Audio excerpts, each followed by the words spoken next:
I'd actually seen him on our way home from school. He looked dirty and disturbed and stared straight at us as our bus went by. We even made jokes about him, probably as our way of pretending we weren't afraid. He was incredibly out of place in our middle-class suburb, so his mere presence felt threatening. Thus our panic when the three of us got off at our stop and saw him at the corner, about to look in our direction. He was between us and our houses, and the bus had already pulled away, so we bolted for the bushes of a nearby yard. We weren't sure if he had seen us, but we peered through the leaves and saw him stalking our way, muttering randomly. Tim, my neighbor, insisted that he'd seen a large knife in the man's ragged clothing.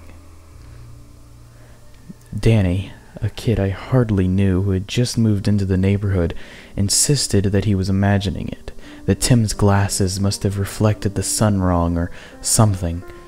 Still, we were terrified, and the sidewalk was going to bring him right by us. It was Tim that broke and ran first, keeping low.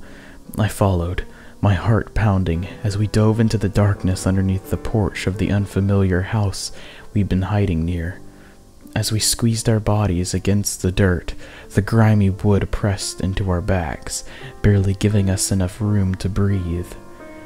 From our hiding place, we could see the disturbed man turn into the yard in front of us and begin searching around, hitting the bushes and muttering angrily. I realized then that Danny wasn't with us, but I hadn't seen where he'd gone.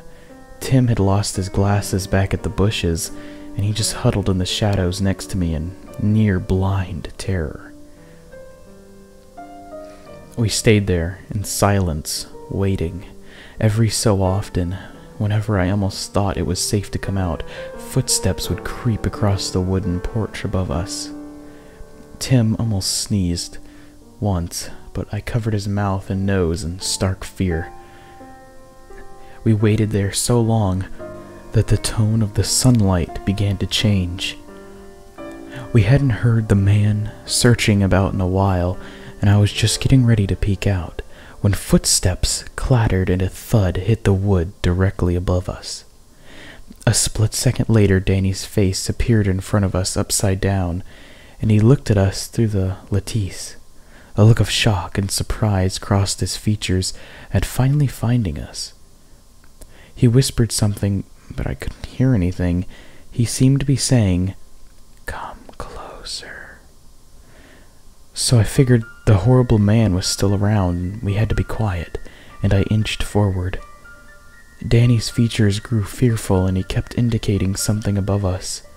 Strangely, I couldn't hear him.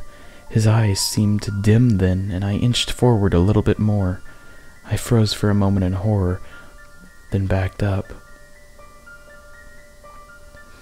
Tim mouthed to me, "What did he say?" And I just shook my head, completely in shock. Danny hadn't conveyed, "Come closer." He had mimed, "He's up there." The drifter was unknowingly sitting right above us, waiting, because he knew we had to be somewhere in that yard. There was nothing to do but wait in silence, trying not to scream. I was glad Tim had lost his glasses. I lay there as darkness descended, waiting in unwavering terror and trying not to feel the glassy stare of Danny's severed head as it rested in the grass a foot away.